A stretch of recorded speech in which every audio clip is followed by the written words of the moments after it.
এই ফিতনা যেটাকে বলা হয় শিরকে খফি বা গোপন শিরক, গোপন শিরক।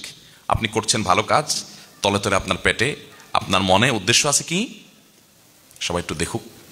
গল্পটা দিলেন, শরীরে একটু ভাব আসলো, সবাই একটু আপনার দিকে তাকায় রইল, মাশাআল্লাহ মাশাআল্লাহ, সুবহান আল্লাহ, হাজী সাহেব এত ভালো কাজ করছেন।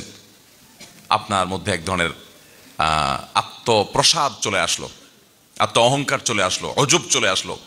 এই জিনিসটা বান্দার আমলকে বরবাদ করে দেয়।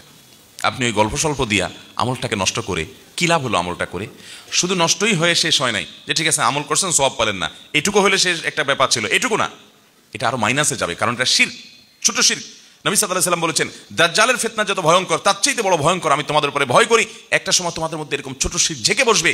এই যে ফেসবুক, এই যে হোয়াটসঅ্যাপ, এই যে ইউটিউব, এই যে টিকটক, লাইকি ইত্যাদি সোশ্যাল মিডিয়া, এগুলোর কল্যাণে মানুষ যে কোনো ভালো কাজকে প্রচার করার যে সুযোগ তৈরি হয়েছে আজ, নবী সাল্লাল্লাহু আলাইহি ওয়াসাল্লামের যুগে তো এগুলো ছিল না, কিন্তু তিনি তখন সাবধান করে গেছেন একটা সময় আসবে যখন তোমরা আমল করবে কিন্তু উদ্দেশ্যের মধ্যে অসত্যতা এত বেশি আসবে যে দাজ্জালের ফিতনার চেয়ে ভয়ঙ্কর হবে। সেটা আজকে আমাদের জনে জনে ঘরে ঘরে হয়ে গেছে।